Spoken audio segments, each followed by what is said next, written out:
Need your daily fix on mixed martial arts? We're going to kind of recap Bellator 155. From UFC 198. Who's who? Kind of a controversial decision. And who's not? I couldn't figure out why, and then it hit me. Well, don't you fret, because Golden State Media Concepts got you covered. Get your daily dose of MMA podcasts. Everything from the UFC, Bellator Fighting Championship, Extreme Cage Fighting, Invicta Fighting Championships, and so much more. Join us as we talk about some of the biggest names in mixed martial arts. We've got you covered here on Golden State Media Concepts MMA Podcast.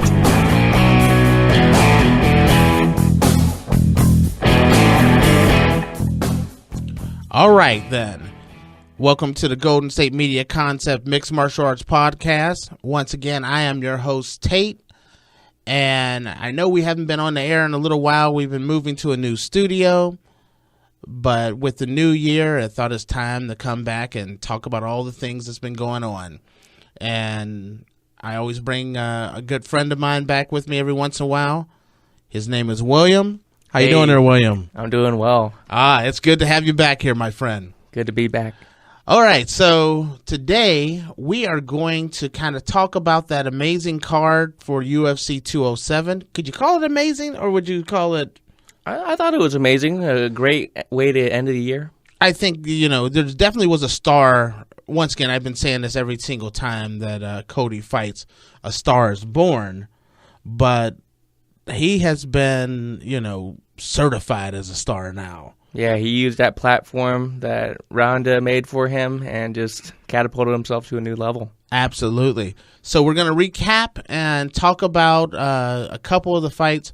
The first one, the main event, where Ronda Rousey faced Amanda Nunes, and that is one I know everyone's talked about quite a bit, but we're going to give our take on it. Then we're going to go in and we're going to talk about that Dominc Cruz fight, and then I'll give you a choice for one more fight that you want to talk about on that one. Okay. I already know which one you're going to pick, though. We'll see. Okay. So we're going to cover that, and then after we cover UFC 207, the big reason why William is here is because we are going to do our year in review and kind of give out our awards for who we think are, for some of the different categories, such as Fighter of the Year, and see who William thinks a Fighter of the Year is, who I think is a Fighter of the Year.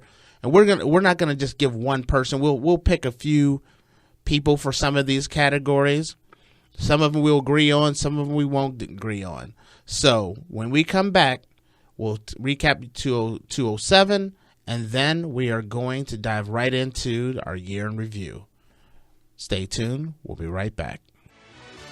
Are you looking for help for your fantasy football team? Check out the GSMC Fantasy Football Podcast. Get today's best advice on who to start, who to sit, even who you should draft. From sleeper picks to red-hot lineups, they got it all covered for you. That's gsmcpodcast.com/fantasy-football-podcast. We'll cover traditional leagues, dynasty, PPR, even IDP leagues. When you need fantasy help, there's just one show to hit up. Don't forget to like them on Facebook and follow them on Twitter. Visit gsmcpodcast.com for more info.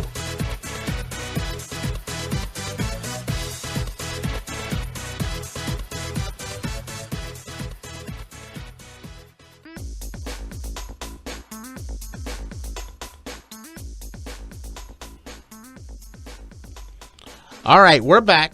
And like I said before, we have my good friend William with me. Hello. All right, and so we're going to touch on first fight is UFC 207. And as everyone knows, the outcome of what has happened with UFC 207 is Amanda Nunes knocked out Ronda Rousey in 48 seconds. Was it 46, I think? It was 48, 46. It was really more like 30-something seconds of the first round. Yeah. And give me your take. What did you think of that fight? Going into that fight, I expected either Amanda was going to do what she did, or Ronda was going to come out blazing and take her out. And it was just a battle between those, and it was going to be an early finish, which... Exactly what I mean, because William and I had this conversation before the event, and I said I didn't think the fight would last 2 minutes. I said either Ronda would grab her, take her to the ground, and submit her fast, or Amanda would knock her block off. And that block's been knocked off. Yeah, most definitely. First, there's a couple of things that, I mean, because everyone, I know, sure, a lot of people have already heard a lot about the fight. But give me your take on, first off, Ronda and her take on how she led up to the fight, doing no media, how she looked. What was your take? Well, when she was doing no media, I thought it was a good decision on her part. Maybe she was doing a me against the world type mentality, and she wanted to go throwback to her judo days when she didn't have these media obligations, so that she can focus primarily on the fight. And it worked for Amanda too, because she could focus on the fight as well. But when the fight came, I was really disappointed with the game plan and some of her stand-up techniques. Okay. I took it a different approach. I kind of thought it was bad. I thought it was actually really bad. And the reason why I thought it was bad was ever since that Holly Holm fight, and I thought Ronda was broken way before she ever got knocked out at the fight with Holly Holm. I thought she was broken at the weigh-in with Holly Holm, where she kind of went out of character, and mentally I felt like she was broken before the Holly Holm fight ever happened, and I don't think she's ever recovered from that. And this whole thing when after she lost, you talk about all the stuff, and I don't want to go into too much detail, but how hard she took that loss. I thought the fact that she wasn't dealing with the media showed that she was still mentally not over that loss and not mentally prepared to fight. And I thought that really affected the way she maybe prepared for the fight, even though I thought she looked amazing. But when you see that fight, when the minute the bell sounds, Ronda's not engaging. I felt like Ronda was more afraid of getting hit than hitting. When Ronda was at her best, it was never a worry about, is she going to get knocked out? And that was a concern I thought she had. What about you? Yeah, usually she goes out and looks like she's going to steamroll them. She has all the actions that backs that up. But in this fight, she got absolutely steamrolled. Do you agree that it seemed like she was more worried about getting hit than being hit? Yeah, I mean, she looked like a deer in headlights. When it came back to it, we just saw that same look in her eyes that she had against Holly Holm. And I thought it was the same look she had at the weigh-in. Yeah, that's the thing. And I know a lot of people are beating up on the trainer, and I would be one of the first people to get in line that the trainer did not come up with a good game plan. But I think the management group needed to put Ronda. I think Ronda needed a tune-up fight before this one. That's the first thing I think she needed. Second thing is when you hear the video and the footage of her trainer, he's saying, "Move your head, move your head."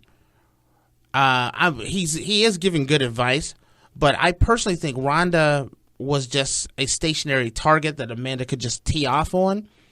Part of the reason why she was a stationary target in my eyes was Ronda was that mentally, like, I hate to call her scared, but the pressure was so much that sometimes when you get scared or nervous, you kind of freeze and you can't move like you would normally move, so you become more robotic. And that was just perfect for Amanda Nunes to have a stationary target that she could tee off on. And even when she was trying to so-called, bounce on her feet, everything looked robotic. It was just like you could time even the bouncing. And I went back and I watched. It was just like time box. It was just, everything about what Ronda did, it was just so easy to not only hit. It wasn't about landing a blow to her. It was you could tee off on the way Ronda stayed in range and the lack of movement. Yeah, I definitely agree. I mean, I was sad by that fight, man. I thought it was more of a psychological analysis of everything that led up in the past year or so and her return, and it didn't seem like she was properly prepared for it, and when she got into that situation, it just all crumbled down for her.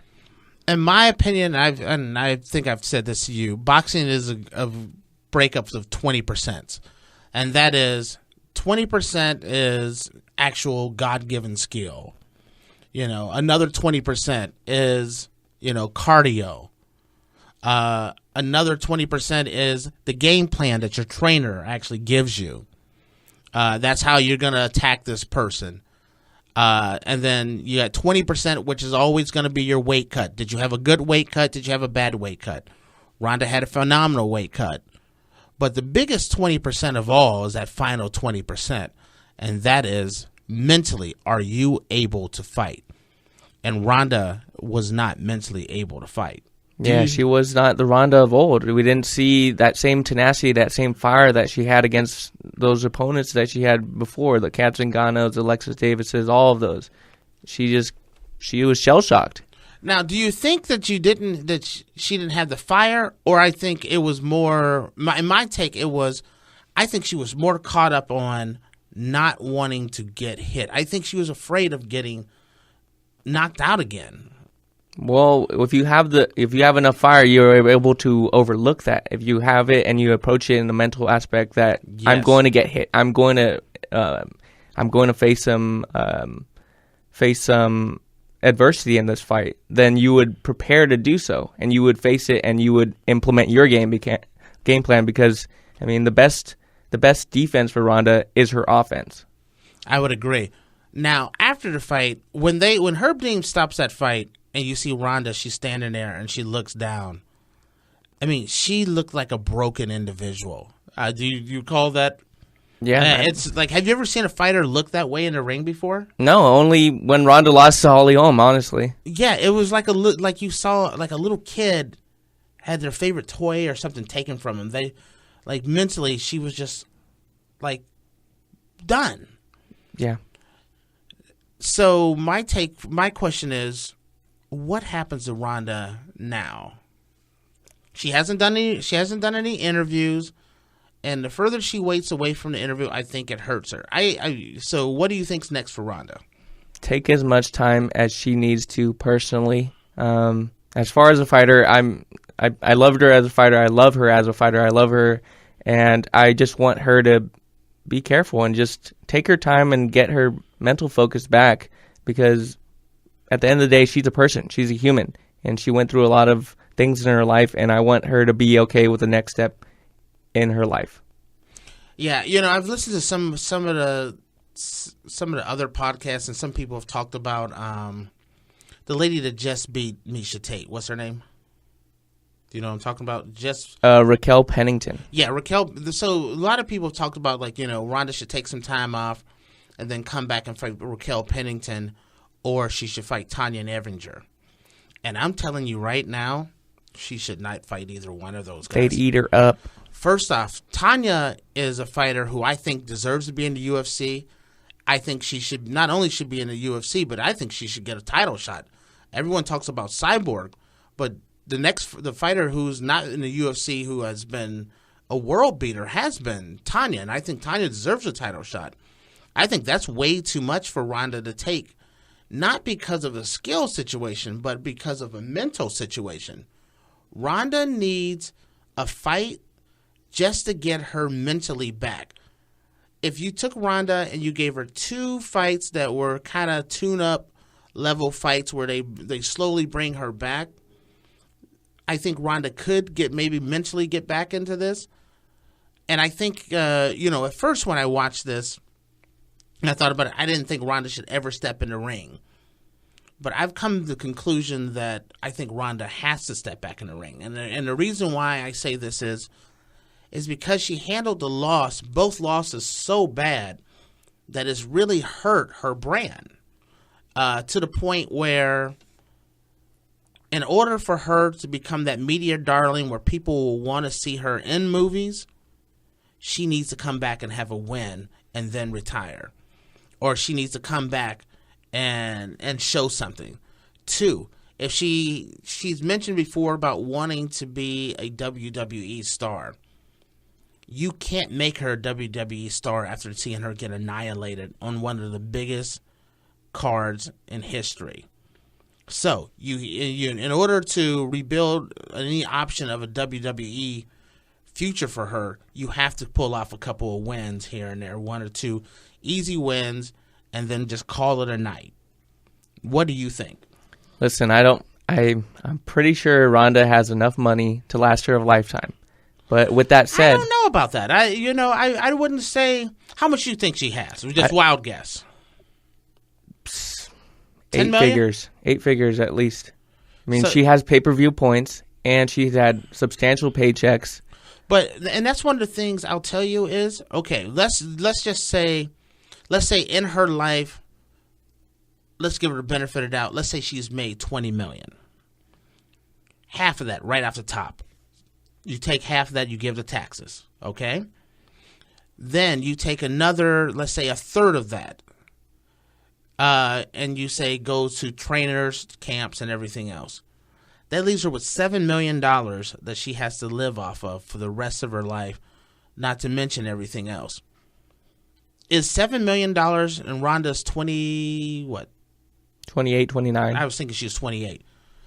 Can you live off of $7 million after being able to live exposed to that lifestyle for the next 60 years?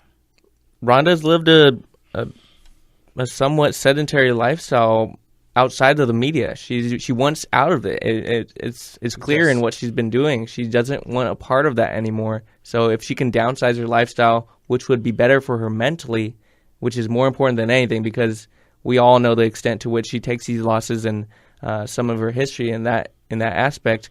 But with that said, what is also important to consider is that these losses are demons to her. She has to exercise major demons. She has to exercise these demons to a certain degree in her life, regardless of what phase she chooses, whether that's fighting or acting or wrestling. She has to do something to exercise them. See, I agree with you on that one. 2 things. As far as exercising those demons, 2 fights that are carefully chosen that can get Ronda a couple of wins back in the thing, get her confidence back up. I think that would exercise those demons. It would rebuild her career, because when everyone talks about, watching her commercial that aired after the fight, the hair commercial, it was uncomfortable to see the commercial, was it not? Yes, I completely agree. I never seen a commercial where I felt uneasy about it being on air. Yeah, I cringed. I cringed myself. I thought, man, they should have pulled this commercial. Ooh. When do you think about pulling a commercial? Yeah. That's the damage that her brand took. So am I wrong? Yeah, you're not wrong at all. It was uncomfortable seeing a hair commercial for her. And so in order for her to become, okay, let's say Ronda Rousey, even let's say that, is it the T-Mobile or whatever, the T-Mobile. Yes. That's an uncomfortable commercial now. Yeah. I like any of the commercials, think of the commercials Ronda's in, they don't feel right anymore. Think of all the interviews that she's done where she's said she's the greatest, she's going to destroy everybody, she's going to destroy all these fighters. All of that has been destroyed. Yeah. And so the only way I think, and that's why originally I was like, I don't want to see Ronda in the ring again, mainly because I'm a Ronda fan and I love Ronda and I want Ronda the best for Ronda. But, after looking at things, I'm thinking, for the rest of her, to set her up herself for the rest of her life, she has to take a hit, go in, and be on a card against a fighter that she can, and a couple easy wins, and then let her ride off in the sunset. Even if she came back, she had an easy win, 2 tune-up fights, and then she fought Holly home and then lost to Holly. That would be better for her career than leaving it as is. At the end of the day, Ronda's going to have to look in the mirror and ask herself, is this for me anymore? And if the answer is yes, then I would say go that route that you just mentioned. If it's no, choose something else. Yeah, because I agree. The thing about it is, I just don't want what happened to Miesha Tate to happen to Ronda, where a fighter, Miesha Tate loses Amanda Nunes and she was crushed by Amanda Nunes. And we're going to talk about Amanda in a second. But then they put Miesha Tate in the ring with Raquel Pennington, and it was really to set her up for a rematch or another big fight. I never thought of it as a chance that she would lose that fight, and she lost to someone that is kind of considered below her. At that point, Miesha did what was right, and Miesha did it in a classy way. Miesha showed how to lose, even to a fighter that's lesser, and still come out of it smelling like roses. Ronda doesn't have that gear. Now, so you have anything on that one? Yeah, I definitely agree. Miesha handled and rode off into the sunset with grace. I just don't think that's Ronda's way, but she's going to have to adapt something similar just for herself personally. Yes. Now, let's talk about Amanda Nunes. And I look at Amanda Nunes as, in the ring, she couldn't have done better. But out of the ring, I don't think she could have done worse. And let me tell you what I mean, because most people will disagree with me on this one. Amanda Nunes, when losing to Ronda Rousey, Miesha Tate became a star. Holly Holm became a star for beating Ronda Rousey. In the biggest event, this is Ronda Rousey's biggest fight ever. Amanda Nunes, there should have been a public relations or a manager that handled Amanda Nunes, whereas you helped her with the whole publicity of things. And yes, I know all the publicity was built around Ronda's comeback, but in the weigh-in, her outfit should have been on point. Every interview, her look should have been impeccable. And the reason why that is MMA fighters have, one, a very short career, and two, they don't make a lot of money. So by working on her image on the biggest stage there could have been for Amanda Nunes, I think it would have opened up a lot of endorsement deals, a lot of advertising deals, even some acting, all of that stuff that Ronda has. If Amanda would have came and put together a really perfect, package that she could have presented to the public, I think the media would have ate her up. Agree or disagree? I absolutely agree. I mean, she has a fantastic story. She's come from nothing. She's an international fighter, foreign fighter, and she is an openly LGBTQ fighter. Yes, exactly. That's reached the top of the game, and there's a great story there. It just didn't get packaged properly. That's the one thing and has nothing to do with her being a woman, about her being openly gay. It's a male-female MMA issue, is that a lot of fighters concentrate so much on the fight that they don't think about the peripheral issues of presenting themselves. That's the reason why McGregor has been able to be a star. That's the reason why it's such a big deal that Chael Sonnen is coming back and fighting again. Chael really hasn't been a real factor in a while, but he's a media factor. There's a reason why Chael could get suspended for PED use but get a job at ESPN, because he knows how to present himself. And I really think that Amanda missed that one today. That was her biggest loss. It wasn't fighting Ronda was the threat. It was that she missed in my opinion, a multi-million-dollar opportunity to package herself up.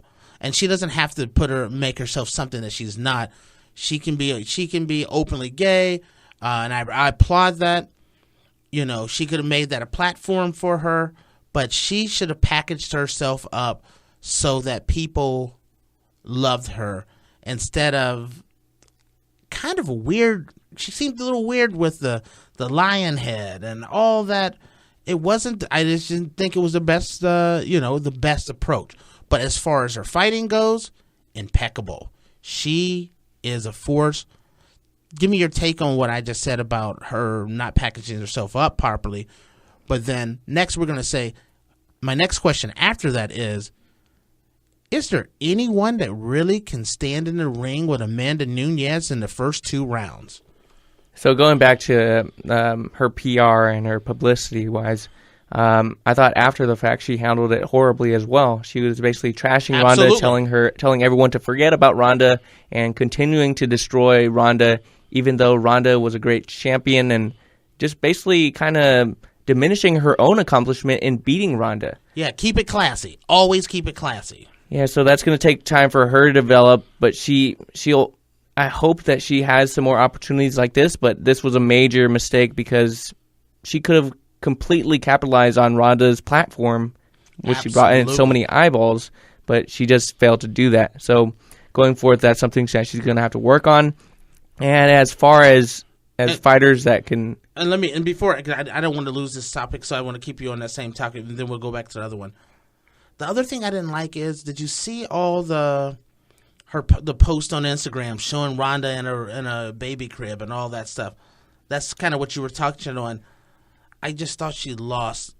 She just tossed away amazing opportunities. She let emotion overcome her business sense. I mean, after the fight, people were booing her, and in response to that, that's why she started trashing Ronda, and they're continuing to attack her on social media, and this is her emotional response to it, when she should be thinking from a higher business sense and realizing that this is an opportunity. This is not negative. I can spin it into a positive, but she has failed to do that.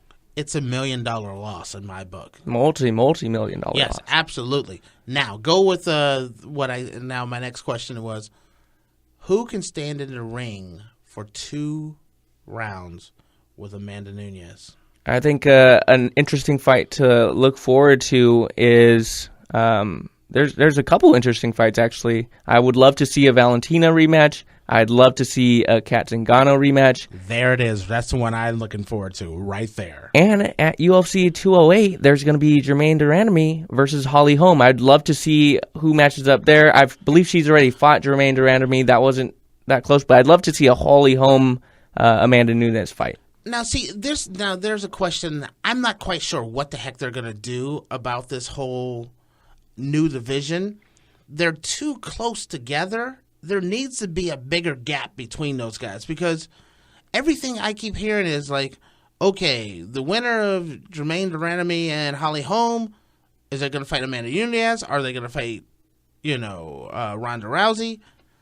They're still too big. They're still too close. I think it was 140 is what they made it at, where it should have been 130. It should have been 140. I mean, it should have been 145 instead of 140. I believe it's the 145 featherweight championship. Are you sure it is 145? Yeah, I believe so. And the thing about that is, recent news is that there's rumors that Holly Holm is out because of an injury. So that might be something to keep track of. Okay. But it's still in its inception stage. But as far as that, and let's look at that. If that's the case, and I have been very busy doing a lot of things and might have missed that one. And are you positive that Holly is out? It's a rumor right now that it hasn't truly been confirmed, but that could throw a wrench in some of the plans that they have. Mm-hmm. But as far as making that fight, I believe they made it because they have a lack of stars in the UFC. They want to put more belts on the line. That's what you see with the male divisions and the interim titles, and they're trying to make it blockbuster titles with title versus title, and they're trying to make super fights, but they're trying a little bit too hard in that aspect. If you're going to try to do a super fight, you put a position between the flyweight and the bantamweight.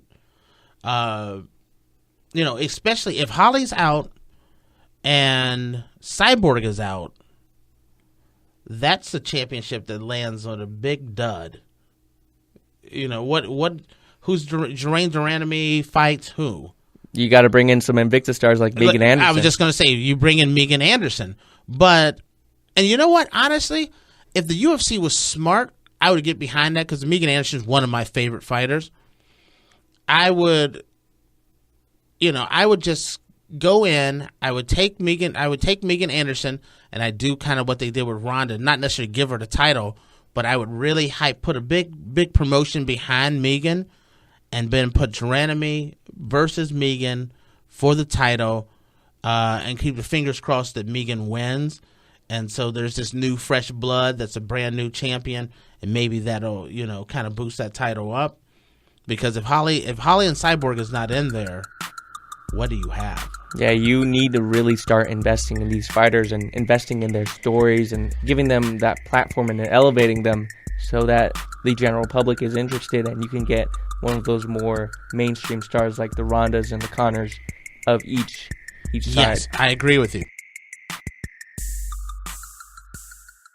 You've been listening to the Golden State Media Concepts MMA Podcast, part of the Golden State Media Concepts Podcast Network. You can find this show and others like it at www.gsmcpodcast.com. Download our podcast on iTunes, Stitcher, SoundCloud, and Google Play. Just type in GSMC to find all the shows from the Golden State Media Concepts Podcast Network. From movies to music, from sports to entertainment, and even weird news. You can also follow us on Twitter and on Facebook. Thank you, and we hope you have enjoyed today's program.